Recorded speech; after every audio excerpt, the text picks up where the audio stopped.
ክርስቲያኖች ቤተክርስቲያንን አንድ የሚያደርጓት አንደኛው እንደ ሰው ሲሆኑ ነው። እስኪ እንደ ሰው በሉ። ልቡን ኋላ ነግራቸዋለሁ። እስኪ እንደ ሰው በሉ። ሁለተኛው እንደ ህንፃ ሲሆኑ ነው። እስኪ እንደ ህንፃ በሉ። እንደ ህንፃ አሁን ለቤተ ክርስቲያን በመቆርቆር የማይታሰብ እቅድ፣ የማይመሰረት ማህበር፣ የማይደረጅ ጽዋ፣ ምን የለም። ሁሉም ተቆርቁሮ መግለጫ ይሰጣል። ምን ይላል? ግን አንድ ልብ ይኖረን። ሰማችሁ? ጌታ ዮሐንስ ወንጌል ምዕራፍ 15 ላይ በፍቅሬ ኑሩ ልቤ በእናንተ ይኖር ዘንድ አለ። ልቤ ያለው ወንጌልን ነው ይላሉ ትርጓሜው። ሰው ሐሳቡን በልቡ ያኖራል። ክርስቶስ ሐሳቡን በወንጌል አኖሮታል። ወንጌል የክርስቶስ ልብ ነው። እንደ ወንጌል ካሰብን 1,000,000 ብንሆን አንድ አይነት አሰብ። በስንት አምላክ ታምናላችሁ? ኃጢአት በሚሰረይባት በስንት ጥምቀት ታምናላችሁ? ከሁሉ በላይ በሆነች በስንት ቤተክርስቲያን ታምናላችሁ? ስንት ሃይማኖት አላችሁ? ስንት መምህር አላችሁ? ክርስቶስ ነው። ስንት ነው? ስንት አባት አላችሁ? ስንት ሀገር አላችሁ? መንግስተ ሰማያት። ስንት እናት አላችሁ? አንዲት ናት። ስንት ልብስ አለን? በጥምቀት የለበስነው ክርስቶስ ይባላል።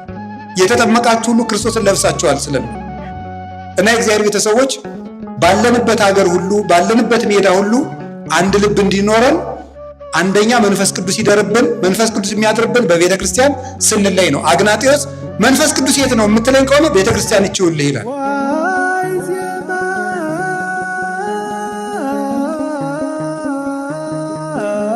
በስመ አብ ወወልድ ወመንፈስ ቅዱስ አሃዱ አምላክ ይትባረክ እግዚአብሔር አምላከ አበዊነ ቅዱሳን ዘሰባህ ምህረቶ ለአይሊነ ምህረቱንና ቸርነቱን ይቅርታውን በሕይወታችን ላይ ያጸናንልን እግዚአብሔር ስሙ የተመሰገነ ይሁን። የእናታችን የቅድስት ድንግል ማርያም የቅዱሳን መላእክትና የቅዱሳን ሁሉ ረድኤት አይለየን። ቸርነት የባህሪ ገንዘቡ የሆነ ፈጣሪያችን ላደረገልን ነገር ሁሉ ስሙ የተመሰገነ ይሁን። በመካከላችን ተገኝቶ እንዲያስተምረን ቅዱስ ፈቃዱ ይሁንልን። የሐዋርያት ሥራ ምዕራፍ 4 ቁጥር 32 ላይ የምናገኘው የመጽሐፍ ቅዱስ ክፍል ነው። እንግዲህ ምን ብሎ ይናገራል? ኩሎሙ እለ አምኑ በአሃዱ ልብ ወበአሃቲ መንፈስ አልቦ እሙስቴቶሙ ዘይብል ዘዚአየ ንዋይ አላ ዘኩሎሙ ህቡረ ይላል። ያመኑትም ሁሉ አንድ ልብ ነበራቸው። ያመኑትም ሁሉ አንድ ልብ ነበራቸው። ከነሱም መካከል ይህ የኔ ነው የሚል አልነበረም፣ የሁሉም አንድ ነበር እንጂ ይላል። ያመኑትም ሁሉ አንድ ልብ ነበራቸው። የሐዋርያት ሥራ ምዕራፍ 4 ቁጥር 32፣ የሐዋርያት ሥራ ምዕራፍ 2 ቁጥር 43 ላይም ታገኙታላችሁ። ሁለት ቦታ የተነገረ ነው። በአሐዱ ልብ ወበአሐቲ መንፈስ ይጸመዱ ውስተ ቤተ መቅደስ፣ በቤተ መቅደስ ውስጥ አንድ ልብ ሆነው ያገለግሉ ነበር ይላል።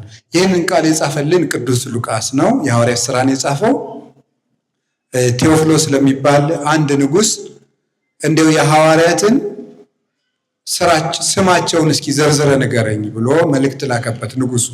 ቴዎፍሎስ የሚባለው ንጉሥ የሐዋርያትን ስም ዝርዝራቸውን ጽፈ ላክልኝ ቢለው፣ አይ ስምንማ የሚያከብረው ምንድን ነው ብሎ ነው ስራ ነው እንጂ ብሎ ስራቸውን ጽፎ ላከልን። ስም በስራ ይከብራል። ስለዚህ የሐዋርያት ስራ ተባለ መጽሐፋቸው። ሐዋርያትን ሐዋርያ አድርጎ ያስከበራቸው ስራቸው ነውና በዚህ የሐዋርያት ሥራ በተባለው መጽሐፍ ቅዱሳን ሐዋርያት ለቤተ ክርስቲያንና ለክርስቶስ ፍቅር የከፈሉትን ዋጋና የእግዚአብሔርን ረዳትነትና መጋቢነት የምናሳይበት ነው። 12 ደቀ መዛሙርት 12 ቅንጣት ስንዴ ሆነው በዓለም ተዘርተው ዓለምን እንዴት አድርገው በመንፈስ ቅዱስ ኃይል ድል እንደነሱትና ቤተ ክርስቲያንን እንዳሰፏት የሚያሳይ መጽሐፍ ነው እና በዚህ መጽሐፍ ውስጥ ጌታ 12 ሐዋርያትን 72 ደግሞ አርዲት የሚባሉትን ደቀ መዛሙርት ሌሎች አርዲትን፣ 36 ደግሞ ከእህቶች ወይም ከእናቶች ቅዱሳት አንስት የሚባሉትን ከሴቶች 36 ከሐዋርያት 12 ከሐዋርያት በኋላ የመረጣቸውን 72 አድርጎ 120 ቤተሰብ መርጦ ክርስቶስ ያስተዳድር ነበር። በኋላ ቅዱሳን ሐዋርያት ጌታ እንዲህ ብሎ ቃል ገብቶላቸው ነበረ። ዮሐንስ ወንጌል ምዕራፍ 12 ላይ አማን አማን እብለክሙ እመ ኢወድቀት ህጠተ ስርናይ ዲበ ምድር ባሕቲታ ትነብር እመሰ ወድቀት ወሞተት ብዙሃ ፍሬ ትፈሪ። እውነት እላችኋለሁ የስንዴ ቅንጣት በምድር ላይ ካልወደቀች፣ ካልፈረሰች፣ ካልሞተች ብቻዋን ትኖራለች። የስንዴ ቅንጣት ግን የዮሐንስ ወንጌል ምዕራፍ 12 ላይ ነው። እርሻ ላይ ከወደቀችና ከፈረሰች ብዙ ፍሬ ሆና ትነሳለች ብሎ አስተምሯቸው ነበረ። ጌታችን መድኃኒታችን ኢየሱስ ክርስቶስ እንዲህ ብሎ ሲናገር የስንዴ ቅንጣት ብሎ የተናገረው ራሱን ነው። ራሱን የስንዴ ቅንጣት ይላል። የስንዴ ቅንጣት መሬት ላይ ካልወደቀች ብቻዋን ትኖራለች አለ። እኔ ካልሞትኩ እኔ ብቻ ሕያው ሆኜ እኖራለሁ። ምክንያቱም ጌታችን ኢየሱስ ክርስቶስ ራሱ ሕይወት ነውና፣ እሱ ሕይወት ስለሆነ የአብ ልጅ ነው፣ አምላክ ነው፣ የባሕርይ አምላክ ነው። የተዋህደው ሥጋም በተዋህዶ የባሕርይ አምላክ ነው። ስለዚህ እኔ ካልሞትኩኝ ብቻዬን እኖራለሁ። ከሞትኩ ግን ስንዴዋ መሬት ላይ ስትጨመር ብዙ ፍሬ እንደምታፈራው እኔ ስሞት እናንተ ታፈራላችሁ፣ ቤተ ክርስቲያን ትበዛለች። የእኔ ሞት የቤተ ክርስቲያን በረከት ነው። ስለዚህ እኔ ስሞት ትበዛላችሁ አላቸው። እውነትም ሲሞት 120 ቤተሰብ ነበር እስኪሞት። የሞት ዕለት እንዲያውም ከመስቀሉ ስር የነበረ አንድ ደቀ መዝሙሩ ዮሐንስ ከእናቱ ጋር፣ ከዛ ደግሞ ጥቂት ሴቶች አብረው ከመስቀሉ ስር ነበሩ። 11ዱ ደቀ መዛሙርቱ ግን መስቀል ስር አልተገኙም ነበር። ሲሞት ብቻውን ሞተ። ሲነሳ 12ቱን ሰበሰባቸው። 120 ቤተሰቡን ቀስ ቀስ እያሉ የትንሣኤ ዕለት 12ቱ ተሰበሰቡ። ከዛ ቀስ እያሉ 72ቱም 36ቱ ቅዱሳት አንስትም አንድ ላይ መሰብሰብ ጀመሩ። የመስቀል ዕለት የተበተኑትን የትንሣኤ ዕለት ሰበሰባቸው። ሲያርግ ባርኳቸው፣ አንድ ቤተሰብ አድርጓቸው ሄደ። እሱ ባረገ በ10ኛው ቀን መንፈስ ቅዱስን ለከላቸው። እንደምታውቁት በአንድ ቤት ተሰብስበው ሳሉ እነዚያ 120 ቤተሰቦች 120 ብቻ ናቸው። በአንድ ቤት ውስጥ ተሰብስበው ሳሉ መንፈስ ቅዱስ መጣና በየራሳቸው ትከሻ አደረባቸው፣ አረፈባቸው። እኔ ስሞት ትበዛላችሁ ብሎን አልነበረም ጌታ?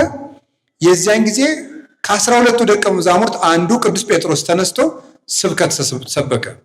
ሲሰብክ በአንድ ጊዜ ስብከቱ 3000 ክርስቲያኖችን ጨመረበት። ስንት ጨመረበት? ስለዚህ ጌታ ስሞት ምን ትላላችሁ ብሎ ነበር? ስሞት ትበዛላችሁ፣ የኔ ሞት የቤተ ክርስቲያን መብዛት ነው ብሎ ነበር። እንደተናገረው ቃሉን ሳያጥፍ መድኃኔዓለም በ10ኛው ቀን 3000 ክርስቲያኖች በአንድ ገበሬ ስብከት ተጨመሩ። ምክንያቱም ቅዱስ ጴጥሮስ ገጠሬ እስራኤላዊ ነው አይደለም? አሳ አጥማጅ፣ የገጠር እስራኤል ገጠሬ ገበሬ ነው። መንፈስ ቅዱስ በባዶ አይምሮ ላይ ልቡን ለሰጠው ሰው እንደሚሰራ ሲያስረዳን በዚያ ምስኪን የነበረ የ55 ዓመት ገበሬ መንፈስ ቅዱስ በልቡ ነው አድሮ 3000 ሰዎችን ንግግር ከሚታወቅበት ከግሪክና ከሮማ የመጡትን በራሳቸው ቋንቋ የመንፈስ ቅዱስ ቃል እንዲሰማቸው አድርገው 3000 ተጨመረበት። ዓመት ተቀምጠው ክርስቲያኖች ሐዋርያት ዓመት ኢየሩሳሌም ሲቀመጡ በእስጢፋኖስ ስብከት ተጨምሮ 8000 ክርስቲያኖች በአንድ ዓመት ውስጥ ኢየሩሳሌም ውስጥ ሞሉ። 8000 ክርስቲያኖች። እነዚህ 8000 ክርስቲያኖች ገንዘባቸውን ያመጡና ለሐዋርያት ያስረክባሉ። ሐዋርያት እህል ይገዙና እራት ሁሉም አንድ ላይ ይበላል። ከዚያ ውስጥ ማንም ሰው 8000 ክርስቲያን የኔ የሚለው ሐሳብ አልነበረውም። ስንት ሺህ ክርስቲያን ነው? ስንት ሐሳብ ነው የነበራቸው? ንገሩኝ እንጂ። አንድ ሐሳብ ነበራቸው። 8000 ክርስቲያኖች አንድ ሐሳብ ነበራቸው። አንድ ሐሳብ ብቻ አንድ ሐሳብ ነበራቸው አይልም። እንደውም መጽሐፉ ያለ ምንድን ነው? ስንት ልብ ነው? አቤት! አሁን ይህንን ነገር ስታስቡት ምን ይመስላችኋል? መቼም ልብ የሚባለው እኛ የባዮሎጂ ባለሙያዎቻችን እንደነገራችሁን ልብ የምትባለው እቺ ደም የምትረጨው ከረጢት ናት መቼስ አይደለም። እቺ ደም የምትቀበለውና የምትረጨው ናት ልብ የተባለችው። እና አንድ ልብ ከሆነ ሁላቸውም እያወጡ ጥለው በሆነ ሰው አንድ ልብ እያሰቡ ነው ወይም ያን በዛች ደም በዛ በአንድ ሰው ደም እየረጩ ነው በአንድ ሰው ልብ። እንደሱ ማለት መቼስ አይሆንም። እና ልብ የሚባለው ምንድነው? ልብ ሰው የሚያስበው በልቡ ነው በጭንቅላቱ ነው? ንገሩ እንጂ ሰው የሚያስበው በዚህ ነው በዚህ ነው በዚህ ነው በዚህ ነው? እስኪ የምታስቡበትን ንኩት። ለማንኛውም እንዳንረባብሽ ንኩ፣ የምታስቡበትን ማሰቢያችሁን ንኩት። በምን አውቃችሁት ነው? እኔ የሚመስለኝ ያወቃችሁት እንደው ብዙ ሊቁ ናችሁ ሳይሆን ያወቃችሁት በጣም ብዙ ስትጨናነቁ ሎድ እንደበዛበት ቴሌቪዥን እየሞቃችሁ እዚህ ላይ ይመስለኛል። በዚያ ባትማሩ እንኳን ሲነዳችሁ ታውቁታላችሁ። ራስህን ፈልጦ ሲጥል ቢያንስ በዚህ ይገባል በዚህ እንደምታስብ ነው። እንደው በቃ የአእምሮ ባለሙያ መሆናችን ይቅርብን። እንደዚያ ከሆነ ልብ ማለት ማሰብ ነው። ልብ ዕውቀት አእምሮ ማለት ነው። ልብ የሚለው ቃል ግዕዝ ነው። ልብ ማለት አእምሮ ማለት ነው። ዕውቀት ማለት ነው። ልባዌ ማለት ማስተዋል፣ ልብ ልባዌ፣ ለቦት ማለት ማስተዋል፣ ዕውቀት አእምሮ ማለት ነው። ስለዚህ ልብ ማለት ዕውቀት ከሆነ ለምንድን ነው ይቺ ደም የምትረጨው ልብ የተባለች ለምን ይመስላችኋል? ለምንድን ነው እንደዚህ የተባለበት ምክንያት ሰው ነፍስ አለው። ነፍስ ስራዋን የምትሰራው እዚህ ውስጥ ነው። እዚህ ላይ ነው የምትሰራው። ይሄ የነፍስ የስራ ፋብሪካዋ ነው። ይሄ ቦታዋ ነው፣ ስራ ቦታዋ ነው። ይሄ ሐሳቧን የምታዘጋጀው እዚህ ውስጥ ነው። ይሄን ተጠቅማ ነው። ነፍስ ደግሞ ሰውነት ውስጥ እንድትኖር ደም ያስፈልጋታል። ደም ከደረቀ ቀጥታ ደም ከተማዋ ስለሆነ ነፍስ ጥላው ትሄዳለች። ነፍስ ጥላው ስለምትሄድ የሰው ልጅ ከዛ በኋላ ማሰብ አይችልም ማለት ነው። ስለዚህ ነፍስ እንድትኖር ደም ያስፈልጋታል። ነፍስ እንድትኖር ነፍስ ያስፈልጋል። ነፍስ ደግሞ በደም ማኗሪነት እየኖረች ሐሳቧን እዚህ ውስጥ ታዘጋጃለች። ብዙ ደም ነው የሚለቀቀው። እንግዲህ ትልቁ የደም ጋን ወደ ጭንቅላት የሚሄደው ነው። ስለዚህ በዚያ መሰረት አይምሮዋን ደም ውስጥ ትኖርና ሐሳቧን እዚህ ላይ ታዘጋጃለች ነፍስ። እና በዚያ ምክንያት ይገርማችኋል ከተማይቱ ከረጢቲቱ በነዋሪው ምክንያት ምን የሚል ስም አገኘች? ነገሩኝ እንጂ ልብ። ምክንያቱም ነዋሪዋ ነፍስ አስተዋይ ስለሆነች በነዋሪቱ በነፍስ ምክንያት ከረጢቲቱ ልብ። ለምሳሌ የአንድ ሀገር ንጉሥ ወይም የአንድ ከተማ ከንቲባ በመኪና ሲመጡ መኪናው ሲመጣ ምኑ መጡ ትላላችሁ? ንጉሱ መጡ ትላላችሁ? ንጉሱ ናቸው መኪና ነው ግን እየመጣ ያለ? ንገሩኝ እንጂ። ስለዚህ ንጉሱ ሲመጡት መኪናው ናቸው እንዴ? መኪናው መጡ መቼም አትሉ። ንጉሱ መጡ ነው። ለምንድን ነው ንጉሱ መጡ የተባለ? መኪናይቱ ውስጥ ባለው ሰውዬ ምክንያት ንጉስ ተብላ ተጠራች ማለት ነው። ማደሪያ ባዳሪ፣ አዳሪ በማደሪያ ይጠራል ይባላል በቤተ ክርስቲያን አስተምህሮ። ልብ የተባለችው እሷ ናት። ስለዚህ ህሊናው ለብእሲ መንፈሱ ይእቲ ይላል ቅዱስ አትናቴዎስ ሃይማኖተ አበው ላይ። የሰው ዕውቀቱ የሰው ልቡ ነፍሱ ናት ይላል። የሰው ዕውቀቱ የሰው ልቡ ነፍሱ ናት። ታዲያ ያመኑት አንድ ልብ ነበራቸው ማለት አንድ ሐሳብ ያስቡ ነበር ማለት ነው። አንድ ሐሳብ ያስቡ ነበር። አንድ ልብ ነበራቸው እንጂ አንድ ከረጢት ነበራቸው አይሆንም። አንድ የሁሉ ጭንቅላትም ተጨፍልቆ በመዶሻ አንድ እንደዚህ የተደወለቦለ ቅል ሆኑ ማለት አይደለም። መቼስ ምን ማለት ነው? አንድ ሐሳብ ያስቡ ነበረ። ለምንድን ነው ስንል ምን ያሉ ሰዎች አንድ ሐሳብ ነበሩ ነው የሚለን? ያመኑ ሰዎች አንድ ሐሳብ ነበራቸው። ለምን? ስለሚያምኑ። የሚያምኑ ሰዎች ምንጊዜም ልባቸው ስንት ነው? በሞቴ ንገሩኝ እንጂ የሚያምኑ ሰዎች ልባቸው ስንት ነው? አንድ ነው። አይገርማችሁም? 8000 ሰው ልነግራችሁ ነው። 8000 ሰው አንድ ልብ ሊኖረው። ዛሬ ቤተ መቅደስ ውስጥ የገቡ 5 ቄሶች 5 ሳይሆን 500 ልብ ነው። ይቅርታ ያው እኔም ውስጥ ስላለው ችግር የለም፣ አብረን ነው የምንሰዳደብ። እኔ ማለት ነኝ በቃ እኔ ብሎ አባበሉት ችግር የለም። ሌላውን ቄስ ተውና እኔ እንበል እሱን ተውት። እኔ ብቻዬን ስንት ልብ ነው ያለኝ? ማት ልብ። ስትጸልዩ ይሁት እንግዲህ ማለት ስትጸልዩት አሁን ራሱ ስንት ልብ ነው ያላችሁ? አሁን ራሱ በዚህ ሰዓት ሱቅ ይሄዳል፣ እቁብ ይሄዳል፣ እድር ይሄዳል፣ ሚስቱ ጋር ይሄዳል፣ እጮኛው ጋር ይሄዳል፣ ወደፊት የሚያገባት ሚስቱ ጋር ይሄዳል፣ ገበያ ይሄዳል፣ አሜሪካ ይሄዳል፣ ስኮላርሺፕ ጋር ይሄዳል። ያልሄደ የለም እዚህ ውስጥ ራሱ ማለት ነው። ማአት በየሰከንዱ እንግዲህ ሰው በቀን ስንት ሺህ ሀሳብ ነው ያስባል የተባለው አልዘራብድም። ሐኪሞች ሲሉ የሰማቸው እኔ እንግዳ 20 ሺህ ይበሉ ምን ይበሉ እኔ አላውቅም። ዞሮ ዞሮ በጣም ብዙ ሺህ ሀሳብ ነው የሰው ልጅ ጭንቅላት በየቀኑ የሚያበል። ያመኑ ሰዎች ግን ስንት ልብ አላቸው? አቤት አንድ ልብ አላቸው። አንድ ልብ አላቸው። ሰዎቹ የመጡ ከየት ነው? ሀገራቸውን ብትቆጥሩት እመቤቴን ትስቃላችሁ። ሀገራቸውን ግማሹ ከሶሪያ፣ ግማሹ ከሮማ ከጣሊያን፣ ግማሹ ከግሪክ፣ ግማሹ ከመካከለኛው ምስራቅ፣ ግማሹ ከፍልስጤም፣ ከመላው ዓለም ተሰብስበው ከመላው ዓለም ነው። ይመጣል እንደመጣ ነው የሚቀር፣ ይመጣል እንደመጣ ነው የሚቀር፣ ይመጣል እንደመጣ ነው የሚቀር። ከኤዥያ ከአውሮፓ ተሰብስበው ከኤዥያ ከአውሮፓ ከሰሜን አፍሪካ ከምስራቅ አፍሪካ ከየትኛውም የዓለም ክፍል ተሰብስበው በሞቴ ቃሉን በሉት ስንት ልብ ነበራቸው? አቤት አንድ ልብ ነበራቸው። ከሰባቱ አህጉር ተሰብስበው አንድ ልብ ነበራቸው። ኧረ ያ ልብ የት ነው ያለው? ምንድን ነው ያ ልብ? ያመኑ ሰዎች አንድ ልብ። ይኸው ዛሬ ይሁት እውነቴን ነው። ስንት ሺህ ነበሩ የዛን ጊዜ? ይቅርታ በጣም ባልና ሚስት ቁጥራቸው ስንት ነው? ለየብቻ ቁጥሯቸው ግድ የለም። ስንት ናቸው? አስካለ ማርያም እና ገብረ ማርያም ስንት ናቸው? ሁለት። ስንት ልብ ነው ያላቸው? 1 ሚሊዮን። እውነቴን ነው የምነግራቸው። ሰዎቹ ግን ስንት ናቸው? አረ በሞቴ ንገረኝ። ክርስቲያኖች የዛን ጊዜ የነበሩ ስንት ናቸው? ስንት ልብ? ወለተ ማርያምና ገብረ ማርያም ደግሞ ስንት ልብ? 1 ሚሊዮን። አይጠቅመውም። ስራ ለካ ነው እንጂ ለምንድን ነው? ይሄን በደንብ እንድታስተውሉ ትፈልጋለህ እግዚአብሔር ቤተሰቦች። እንግዲህ የዛ ጊዜ እንዳልኳችሁ ከአውሮፓ ከአሜሪካ ከምናምን ነው። ኢትዮጵያ ስንት ሀገር ናት? አቤት አንድ ሀገር ነን። ስንት ልብ ነው ግን ያለን?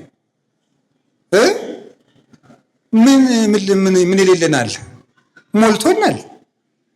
ጎንደሬ ልብ አለን፣ ጎጃሜ ልብ አለን፣ ወሎዬ ልብ አለን፣ ሸዋዬ ልብ አለን፣ አዲስ አበባዬ ልብ አለን። የሌለ ልብ አለ እንዴ? መቀሌዬ ልብ አለን፣ ጅማዬ ልብ አለን፣ ሶማሌዬ ልብ አለን። እዚህ ራሱ ብታመጧት ቀበሌ 7ዬ ልብ አለን፣ ቀበሌ 14 አለን፣ ቀበሌ 11 አለን፣ አባይ ማዶ አለን፣ ሰባት አሚት አለን። ስለማላውቀው ነው ሰፈሩ። የሌለ ልብ አለ እንዴ? አሁን ቀላል መስሏቸዋል። በእውነት እግዚአብሔር በሚያውቀው በዚህ ዘመን ያጣ ነው ይሄንን ነው። አንድ ልብ መቼ ነው የምንኖረው? ይሄ ከፍተኛ ክህደት ነው። እስቲ ክህደት በሉ።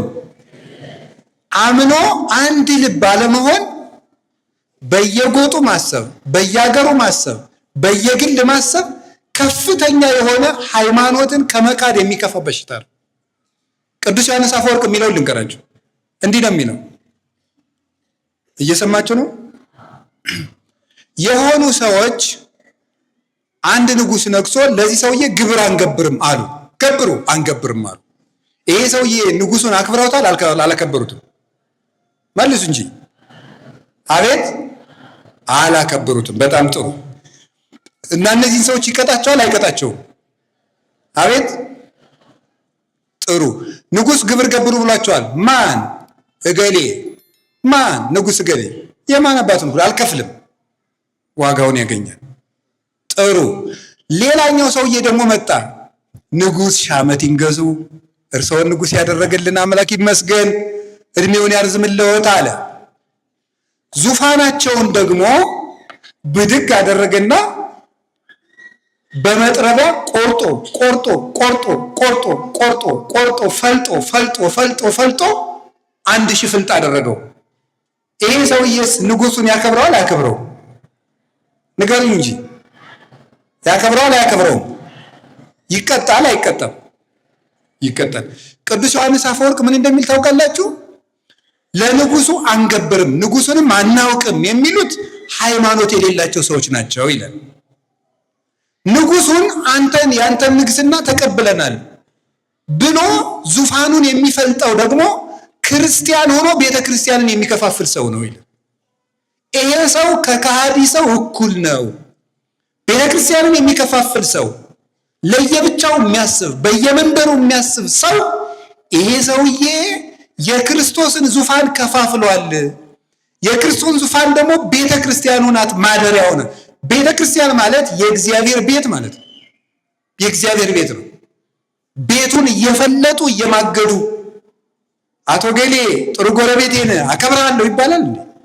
የሰውየውን ቤት ማገሩን እየመዘዙ እያቃጠሉ ግድግዳውን እያፈረሱ ወንድሜ ገሌ አይባልም።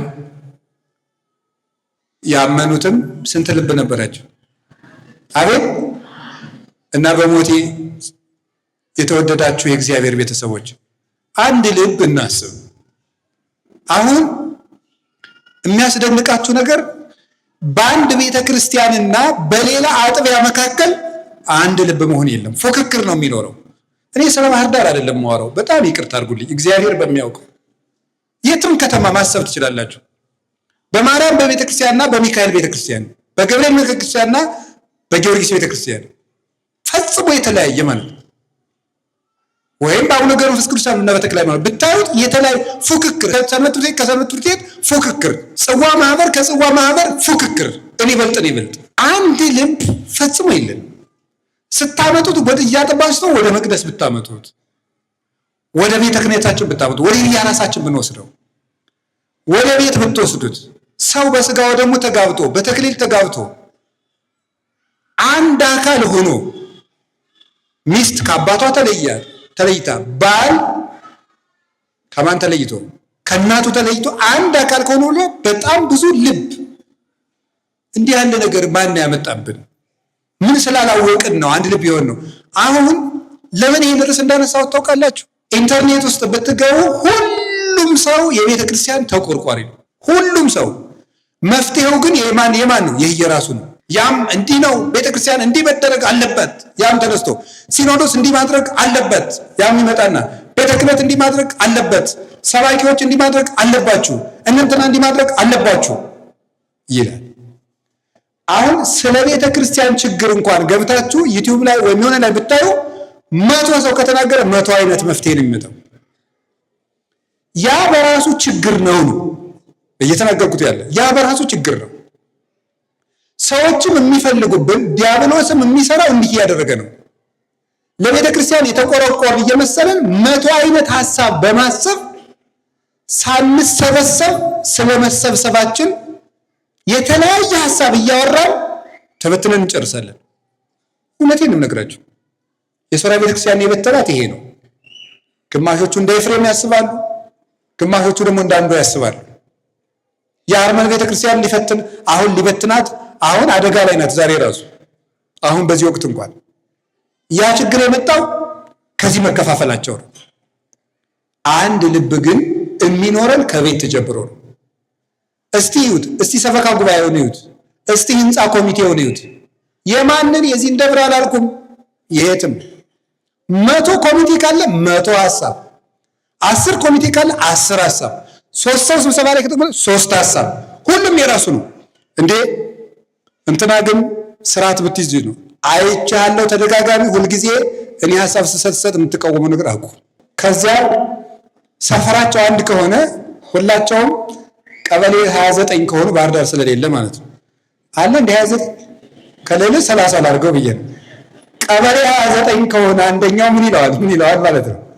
አዎ ቅድም አቶ እንትና እንደተናገሩት አንተ እረፍ። ምክንያቱም ሁላቸውም ቀበሌ 29 ናቸው። ጉዳዩ እግዚአብሔር የሚባል ነገር በስብሰባ መታሰብ ትቷል። ምንድነው የሚታሰበው ሲባል ጎጥ፣ ምንድነው የሚታሰበው ጉርብትና፣ ምንድነው የሚያሰበው የግል ክብር። ጉዳዩ ምንድነው? ጉራ። ጉዳዩ ምንድነው? ማስመሰል። ጉዳዩ ምንድነው? እገሌ ትልቅ ሰው ነው መባል መፈለግ። በፍጹም ለእግዚአብሔር ትዝ ይለናል። አሁን ስብሰባ ላይ እስቲ እግዚአብሔር ትዝ የሚለው እንደ በሞት ስብሰባ ላይ ሐሳብ ስትሰጡ እግዚአብሔር ትዝ ካላችሁ ብፁዓን ናችሁ። እውነት ያመኑትም ስንት ልብ ነበራቸው? ንገረኝ እንጂ። ያ አንድ ልብ ምንድን ነው የሚለውን ልንገራችሁ። አሁን ጨርሻለሁ። መፍትሄ ያ አንድ ልብ ምን እንደሆነ ክርስቲያኖች ልነግራችሁ ነው። ክርስቲያኖች ቤተ ክርስቲያንን አንድ የሚያደርጓት አንደኛው እንደ ሰው ሲሆኑ ነው። እስኪ እንደ ሰው በሉ። ልቡን ኋላ ነግራችኋለሁ። እስኪ እንደ ሰው በሉ። ሁለተኛው እንደ ሕንፃ ሲሆኑ ነው። እስኪ እንደ ሕንፃ በሉ። እንደ ሕንፃ ቅዱስ ጳውሎስ እንደ ሰው እንድንሆን አንደኛ ቆሮንቶስ ምዕራፍ 12 ላይ አለ። ልንገራችሁ። ዓይን በሉ፣ ጆሮ፣ አፍንጫ፣ አፍ፣ እጅ፣ እግር በሉ፣ ኩላሊት። ስንት ልብ ነው ያላችሁ? ንገሩኝ እንጂ። ስራቸው ስንት አይነት ነው? አቤት። ዓይን ያያል በሉ፣ ጆሮ፣ እጅ፣ እግር፣ አፍ። የተለያየ ስራ ግን ስንት ልብ? ንገሩኝ እንጂ። የተለያየ ስራ ስንት ልብ? አንድ ልብ። የተለያየ ስራ ማለት ጸጋችን ስንት ነው? ንገሩኝ እንጂ። አንዳችን ቄስ እንሆናለን፣ አንዳችን ዲያቆን፣ አንዳችን ምዕመን እንሆናለን። የተለያየ መክሊት አለን። በተለያየ እንዳልኩት አሁን በሰንበት ትምህርት ቤት፣ በማህበረ ቅዱሳን፣ በጽዋ ማህበር፣ በዚህ በተለያየ እንደ መክሊታችን ገብተን ልናገለግላት እንችላለን። ቤተክርስቲያን በየድርሻችን መክሊታችን ይብዛ ግድ የለም። ልባችን ግን ስንት ይሁን ነው እኔ የምላችሁ። አሁን ለቤተ ክርስቲያን በመቆርቆር የማይታሰብ እቅድ፣ የማይመሰረት ማህበር፣ የማይደረጅ ጽዋ፣ ምን የለም። ሁሉም ተቆርቁሮ መግለጫ ይሰጣል። ምን ይላል? ግን አንድ ልብ ይኖረን። ሰማችሁ? ሰማችሁ ወይ? ሁሉ ደግሞ ስርዓቱን ጠብቆ በየቦታው ይኖራል። እስኪ በየቦታው ነው ንገሩ እንጂ። ዓይን ለምሳሌ የት ነው የሚኖረው? ሁልጊዜ ሁላችሁ የራሳችሁን አሳዩ። እዚህ በሉ እንጂ። ጥሩ። ዓይን ከእግር በታች ቢሆንስ? ጫማ ውስጥ ቢሆን በረገጥክ ቁጥር ስታለቅስ ትውላለህ ማለት ነው። ሁሉ የሚያምረው ቦታው ላይ ሲሆን ነው። እስኪ ቦታው ላይ ሲሆን ነው በሉ ንገሩኝ እንጂ። አዎ እግር እያጣበቀ ቢያጎርሰንስ? እንደዚህ ትቢያ ስትቅም ትውላለህ ማለት ነው። ሁሉም በቦታው ነው በሉ እንጂ። ምዕመኑ የምን ስራ ይስራል? ካህኑ የምን ስራ ይሰራል? እናንተም በዚህ ቦታችሁ አትበጥብጡ። ብድግ ብለን ጳጳስም ያምረናል፣ ፓትርያርክም ያምረናል። እማንነካካው ነገር የለም። እናማስለዋለን ገብተን ማለት ነው። ምን አለብህ ወንድሜ፣ አገር ጥሎ መሄድ ለውሸት ይበጃል ይላል ያገራችን ሰው። እያወራሁት አሜሪካ አውሮፓ ሆናችሁ አታውሩ አላልኩም እኔ። እሺ ያልኩት ምንድን ነው? ምዕመንነታችሁ ለወሬ ተመቻችሁ ነው። ምዕመንነታችሁ ለመሳደብ ተመቻችሁ። ምዕመን አይደል አንተ የራስ እኔማ ኃጢአተኛ ነኝ ብለህ ታወራለህ ማለት ነው። እኔማ ኃጢአተኛ ነኝ አባቶች እንጂ እኔማ ኃጢአተኛ ነኝ። አንተ የኃጢአት ንግድ ፈቃድ አውጥተሃል። ለአንተ ማን ፈቅዶልህ ነው? አንተ ስትሆን ኃጢአተኛ ሆኖ የማውራት መብት ይፈቀድልሃል። ቄስን ሲሆን እንደሚፈልጋችሁ የማብጠልጠል መብት አላችሁ። ሁላችን የድርሻችን እንወጣ። ማናችንም ለማናችንም ተጠያቂ አይደለንም። እኔም ኃጢአተኛ ነኝ፣ እናንተም ኃጢአተኛ ናችሁ። ሁላችንም እግዚአብሔርን በድለናል፣ ቤተክርስቲያንን አሳዝነናል። እንዲህ እንድንሆን ሁላችንም ድርሻ አለን። ኃጢአትም ሰርተናል፣ ጎስቁለናል፣ ረክሰናል፣ በድለናል፣ ሰንፈናል፣ ደንቁረናል፣ አላዋቂዎች ሆነናል። እነማን? ሁላችን። እገሌ ለገሌ ነው እያልን ብንሆን አይሆንም። ጅብ ሲመጣ ጅቡ በአጋጣሚ እዚህ ላይ ከደረሰ እግር ብድግ ብሎ አልሮጥም። ለምን? ጆሮ ቀድመ መስማት ነበረብህ፣ አይን ማየት ነበረብህ ቀድመ። እኔ ከዚህ በኋላ አልንቀሳቀስም ብትል ይቀረጭምሃል። ባየኸው ሰዓት ሩጥ። ተጠያቂ ኋላ ይመረምራል። አሁን እኛ እውነቴን ነው ጎበዝ፣ ሰይጣን እንደ ጅብ ሊውጠን አጠገባችን ነው ያለው። ማንም ተጠያቂ ይሁን ማንም ተጠያቂ ይሁን፣ ብቻ ግን ከጅቡ እንሩጥ። አውሬ ሊበላን ነው፣ እሱም ሰይጣን ነው። ቤተክርስቲያንን ሊውጣት ነው። ተያይዘን መሮጥ ነው። ኋላ ተወቅሰዋለሁ ወንድም፣ እንግዲህ የለም ዝም ብለን አሁን እንሩጥ። አሁን ዝም ብለን እንደጋገፍ። አንተ ነብር እየመጣ ጅብ እየመጣ እገሌ በቀደም የተሳደብከውን ነገር ረፍ አይባልም። መጀመሪያ ሩጥ አምልጥ። መጀመሪያ ዲያብሎስ ይተወን። መጀመሪያ ከክርስቶስ ጋር እንገናኝ። እኔ የምነግራችሁ እሱን ነው። በሆነ እንደ ሰው ሕዋሳት ተባብረው ሰውየውን እንደሚያኖሩት በአንድ ልብ ግን ያስባሉ። እሱን ልብ ገና አልተናገርኩትም። የመጀመሪያው ሁለተኛው እንደ ህንፃ ነው። እስኪ እንደ ህንፃ በሉ። ኤፌሶን ምዕራፍ 2 ቁጥር 21 ላይ ሁሉም እንደ ሕንፃ በስርዓት ተጋጥሟል ይላል። እንደ ሕንፃ እኛ ለቤተ ክርስቲያን መጀመሪያ እንደ ሰው እንሁን። ሁላችንም በመክሊታችን እናገልግል። በጆሮአችን አንዳችን አይን፣ አንዳችን ጆሮ፣ አንዳችን ጣፊያም ሆነ አገልግል። ብቻ ቤተ ክርስቲያን ውስጥ እኔ አስፈልጋለሁ ብላችሁ አስቡ። ኑ እዚህ ውስጥና አብረን እንጋጠም ነው የምላችሁ ያለ። ከዚያስ እንደ ሕንፃ ይጋጠም ብሏል። ሕንፃ ሲሰራ ልንገራችሁ፣ በጣም ምርጥ ድንጋይ ከየት ነው የሚመጣው? እስኪ ንገሩኝ። እስኪ ከሩቅ አገር ቤተክርስቲያን ድንጋይ ጭነው የሰሩ ባለ እግዚአብሔር ለምሳሌ ሲያሰራ አውቃለሁ። ከአክሱም አስመጥቷል እንዴ? መላከ ሰላም አሉ። ከየት ነው ያመጣችሁ ድንጋይ? እኒኛው ከአክሱም ድንጋይ አምጥተዋል። ሲሰራ ስለማስተው ባለ እግዚአብሔር እየተሰራ ሳለ ጉባኤ መጥቼ ስለማውቅ ነው። ከአክሱምም ድንጋይ ምርጥ ድንጋይ አስመጥተዋል። ከየትም መጥቷል።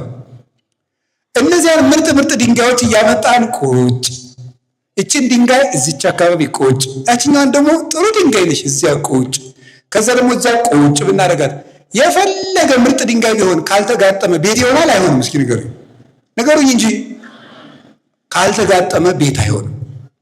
ድንጋዩ ምርጥ ድንጋይ ይሁን፣ ከየትም ይምጣ፣ ብቻ ግን ድንጋዩ ምርጥ ይሁን። እስኪ ከየትም ይምጣ በሉ፣ ብቻ ድንጋዩ ምን ይሁን? ምርጥ ይሁን። ይጠረባል፣ ይስተካከላል። እኛም ብዙ የሚጠረብ ነገር አለን፣ ብዙ ወልጋዳ ነገር አለን፣ ብዙ ያበጠ ነገር አለን። መጠረብ፣ መስተካከል፣ መቃናት ያስፈልጋል። የሚጣልም አለን። ያ በክህነትም በትምህርትም በጸሎትም በምህላም በቅዳሴም ተጠርቦ ለቆን ለየብቻችን ተቀምጠን ሁላችን ለየብቻችን እየደነፋን ቤተክርስቲያንን ልናቆማት አንችልም፣ እናፈርሳታለን እንጂ። አንድ ሆነን ከተጋጠምን ግን የትኛው ማህበረ ቅዱሳን ከሰንበት ትምህርት ቤት ከማህበረ ቅዱሳን ማህበራት ተሰብስበው ከቅዱስ ሲኖዶስ ከምዕመናን ጋር ህብረት ካለን የሰባኪያን ህብረት ለብቻው መነኮሳት ለብቻ የተለያየ ሐሳብ ማሰብ የተለያየ መክሊትን ይዞ መስራት ችግር የለውም። ተለያይቶ ግን መጓተት ግን አንዱን መጎተት ግን አንድ አያደርገንም። አንድ ልብ በሆን የምንችለው መተን ስንጋጠም ነው። እንደ ሕንፃ መጋጠም ድንጋዩ ተጠርቦ ደግሞ በቦታው ነው። ትንሿ ድንጋይ በትልቁ ቦታ ድንጋይ ላይ አትቀመጥም። እንዳቅማቸው ነው። መግጠሚያም ይሆናል፣ ከላይ መደምደሚያም ይሆናል። መሀል ላይ የሆነች ቀዳዳ ላይ ሄዳ መታ ግጥም ብላ ቤቱን የምታሳምር ድንጋይም አለች። እንዳቅማችን ቤተክርስቲያን ቀዳዳ ላይ መግባት እንችላለን። እንዳቅማችን ምንም እንሆን ግን አንድ ልብ መሆን ያስፈልገናል። አንድ ልብ ምንድን ነው? አሁን እንዳልኳችሁ እንግዲህ ኮሚቴም ስትሆኑ የትኛውም ቦታ በጉባኤ ቤቶች፣ በቤተ ክርስቲያን፣ በሰበካ ጉባኤ፣ በየትም በሀገረ ስብከት ኮሚቴ የምንሆን ሰበካ ጉባኤ የምንሆን አንድ አይነት ሀሳብ ማሰብ የምንችለው እንዴት ነው? ለአንድ ዓላማ ተሰብስበን ሳንጣላ መውጣት የምንችለው እንዴት ነው? እንዴት ነው መሆን የምንችለው? በተለያየ አደረጃጀት ውስጥ ሆነን እንዴት ነው አንድ ሆነን ለቤተ ክርስቲያን ለ50 ለ100 ዓመት ማቀድ የምንችለው ስትሉኝ ያ ልብ ምን እንደሚባል ታውቃላችሁ? ወንጌል ይባላል። እስቲ ወንጌል በሉ ንገሩኝ እንጂ። ባልና ሚስት እንዳይጓተቱ ሴትዮይቱ እንደምን ታስብ ንገሩኝ እንጂ። የታባቱ ባሌ እንደዚህ አድርጎኝ የሚለው የሚለቃት እንደምን ስታስብ ነው? እንደ ወንጌል ስታስብ። ባልየውም ከሚስቲቱ ጋር አንድ አይነት ሀሳብ የሚያስበው እንደ ወንጌል ሲያስብ። እንደ ወንጌል ካስባችሁ የ40 ዓመት ጭቅጭቅ ያለበት ትዳር ከሆነ ዛሬ ማታ አንድ መሆን ይችላል። ወንጌል ምንድን ነው የሚለው? ቆይ ባል ለሚስት ምንድን ነው የሚያደርገው? ሚስት ለባል ድርሻዋ ምንድን ነው? ወንጌል ምን ይላል? ቆይ ሚስት እንዲህ ታደርግለት፣ እኔ ይጎሎኛል። ባልየውሳ ደግሞ እሷ እንዲህ ሳታደርግልኝ የሚለውን ይተውና ወንጌል ባል ለሚስቱ እንዲህ ያደርግ ይላል። በቃ ስለዚህ እኔን አደርጋለሁ። አንድ ልብ ይመጣል። ዲያቆን ለቄስ እንዲህ ይሁን። ዲያቆኑ እንደ ወንጌል የዲቁና ድርሻውን ያስባል። ቄሱ እንደ ወንጌል የክህነት ድርሻውን ያስባል። ጳጳሳት እንደ ወንጌል የድርሻቸውን ያስባሉ። ወንጌል ጳጳስ ምን ይሁን ይላል። ፍትሐ ነገሥት ጳጳስ ምን ይጠበቅበታል ይላል። መምህር ምን ይጠበቅበታል ይላል። መነኩሴ ምን ይጠበቅበታል? ክርስቲያን ምን ይጠበቅበታል? ኦርቶዶክሳዊ ስብሰባ ምንድን ነው? ለምንድን ነው የተሰበሰብነው? ሁላችንም እንደየግል እውቀታችን፣ እንደየአመጣጣችን፣ እንደ ስራ ልምዳችን፣ እንደየታሪካችን፣ እንደየፈለጓት ፍላጎታችን የሆኑ ሰዎች እንዳወሩን ወሬ እንደመሰለን እንደተጫነው ነገር ስለምናስብ አንድ ልብ መሆን አቅቶናል። 8000 ሰዎች ግን ከተለያየ ሀገር ተሰብስበው አንድ ልብ መሆን የቻሉት እንደ ወንጌል እያሰቡ ነው። ምን እንደሆነ ታውቃላችሁ? ወንጌል የእግዚአብሔር ልብ ይባላል። አንደኛ ቆሮንቶስ ምዕራፍ 2 ላይ ቅዱስ ጳውሎስ እኛ የክርስቶስ ልብ አለን ይላል። እስኪ በሉ እኛ የክርስቶስ ልብ አለን በሉ። ዮሐንስ አፈወርቄን ሲተረጉም እኛ የአርስቶትል፣ የሶቅራጥስ፣ የፓይታጎረስ፣ የፕላቶ ልብ የለንም ይላል። እኔ ለምሳሌ የፕላቶ ቢኖረኝ አንተ ደግሞ የሶቅራጥስ ካለ አንድ ላይ ማሰብ እንችላለን? አንችልም። የክርስቶስ ልብ ካለ ግን አንድ አይነት ሐሳብ ማሰብ ይቻላል። እኛ የክርስቶስ ልብ አለኝ። ጌታ ዮሐንስ ወንጌል ምዕራፍ 15 ላይ በፍቅሬ ኑሩ ልቤ በእናንተ ይኖር ዘንድ አለ። ልቤ ያለው ወንጌልን ነው ይላሉ ትርጓሜው። ሰው ሐሳቡን በልቡ ያኖራል። ክርስቶስ ሐሳቡን በወንጌል አኖሮታል። ወንጌል የክርስቶስ ልብ ነው። እንደ ወንጌል ካሰብን 1 ሚሊዮን ብንሆን አንድ አይነት ሐሳብ ግድ የለም፣ አልበዛንም። ልባችን ነው አንድ መሆን ያቃተው። ህንድ ቤተክርስቲያን ብትሄዱ ለ2.5 ሚሊዮን ኦርቶዶክስ ማት አይነት ማህበር ነው ያለው። የሴቶች ማህበር ክንፍ የሚባል፣ የ12ኛ ክፍል ተማሪዎች ክንፍ፣ የኤሌመንተሪ ተማሪዎች ክንፍ፣ የዩኒቨርሲቲ ተማሪዎች ክንፍ፣ የአረጋውያን ክንፍ፣ የተመራቂዎች ክንፍ፣ ማት የካህናት ህብረት፣ የመነኮሳት ህብረት የሚባል አላቸው። እያንዳንዳቸው ግን በቅዱስ ሲኖዶስ ፈቃድ የሚመሩ ለየራሳቸው ጳጳስ የተሾመላቸው፣ ሐሳባቸው ግን ስንት ልብ ነው? በሞት ይንገሩኝ። አንድ ልብ ነው። አንድ ልብ እንድናስብ በየቀኑ ወንጌል አነቡ፣ ወንጌል ተማሩ። መጨረሻ ላይ ግን አንድ ምን ሆነው ሁላችንም መቁረብ ስንጀምር ነው። ቅዳሴ ስንቀድሰን መጨረሻ ላይ ቄሱ ስጋው ደሙን እየፈተተ ምን እንደሚል ታውቃላችሁ? አንድ ቃል ይላል፣ ሀበነ ንህበር በዘዚአከ መንፈስ ቅዱስ ወፈውሰነ በዝንቱ ጵርስፎራ ከመ ብከ ንሕየው ዘለኩሉ ዓለም። ምን ብሎ ይናገራል? አብ እና መንፈስ ቅዱስ፣ አብና ወልድ በመንፈስ ቅዱስ አዋሃጅነት ሕይወትነት አንድ አምላክ ሆናችሁ እንደምትኖሩት እኛንም በመንፈስ ቅዱስ አንድ እንድንሆን አድርገን በዚህ ስጋና ደምም የመለያየት በሽታችን ፈውስልን፣ አንድ እንድንሆን አድርገን ብሎ ነው ቄሱ ስጋው ደሙን የሚፈትተው። አያችሁ፣ አሃዱ ብሎ የጀመረው ቅዳሴ አንድ አድርገን ብሎ ይጨርሳል። ሲጀምርም አሃዱ ብሎ ነው የሚጀምረው። አብ ወልድ መንፈስ ቅዱስ፣ አሐዱ አብ ቅዱስ፣ አሐዱ ወልድ ቅዱስ፣ አሐዱ ውእቱ መንፈስ ቅዱስ ማለት አብ ከወልድ ከመንፈስ ቅዱስ ጋር አንድ ነው። ወልድ ከአብ ከመንፈስ ቅዱስ ጋር አንድ ነው። መንፈስ ቅዱስ ከአብና ከወልድ ጋር አንድ ነው ማለት ነው። አንድ ላይ ጀምሮ በአንድነት ይጨርሳል። ስጋው ደሙ። እንዲሁም ቅዱስ ኤፍሬም ምን ይላል? ነፍስ ስትወጣ አንድ ሰውዬ የነበረው ከወር በኋላ ብትሄድ አይኑ ለብቻው ፈርቶ፣ ጆሮ ለብቻው ነው፣ አጥንቱ ለብቻው ነው ይለያይ። ሕዋሳት የሚለያዩት ነፍስ ስትወጣ ነው። ክርስቲያኖች የሚለያዩት የክርስቲያኖች ነፍሳቸው መንፈስ ቅዱስ ከነሱ ሲለይ ነው ይላል። መንፈስ ቅዱስ ሲለይ ክርስቲያኖች እንደ ሕዋሳት መለያየት ይጀምራሉ። መንፈስ ቅዱስ በክርስቲያኖች ላይ ሲያደር ደግሞ ነፍስ ብዙ ሕዋሳትን አንድ ሰው አድርጋ እንደምታንቀሳቅሰው እንደ አንድ ቤተ ክርስቲያን ያስባሉ። ወነአምን በአሐዱ አምላክ ወነአምን በአሐዱ እግዚእ። በስንት አምላክ ታምናላችሁ?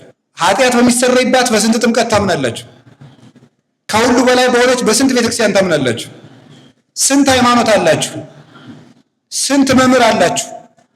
ክርስቶስ ነው። ስንት ነው? ስንት አባት አላችሁ? ስንት ሀገር አላችሁ? መንግስተ ሰማያት። ስንት እናት አላችሁ? አንዲት ናት። ስንት ልብስ አለን? በጥምቀት የለበስነው ክርስቶስ ይባላል። የተጠመቃችሁ ሁሉ ክርስቶስን ለብሳችኋል ስለሚል እና የእግዚአብሔር ቤተሰቦች ባለንበት ሀገር ሁሉ ባለንበት ሜዳ ሁሉ አንድ ልብ እንዲኖረን አንደኛ መንፈስ ቅዱስ ይደርብን። መንፈስ ቅዱስ የሚያድርብን በቤተ ክርስቲያን ስንለይ ነው። አግናጤዎስ መንፈስ ቅዱስ የት ነው የምትለኝ ከሆነ ቤተ ክርስቲያን ይችውልህ ይላል። ቤተ ክርስቲያን ባለችበት መንፈስ ቅዱስ አለ። ከቤተ ክርስቲያን አንለይ። ሁለተኛ ለስጋው ደግሞ እንዘጋጅ። ሶስተኛ አንድ ሰው ሐሳብ ሲሰጣችሁ ከሰውየው አንጻርና ከራሳችሁ አንጻር ሳይሆን ከወንጌል አንጻር እዩት። ለጋራ ለተሰበሰብንበት ጉዳይም እንደ ግል ሐሳባችን ማቆም ትተን እንደ ወንጌል ሐሳብ እናስብ። መድኃኔዓለም አንድ ልብ ይስጠን። ወስብሐት ለእግዚአብሔር። ይቆየን።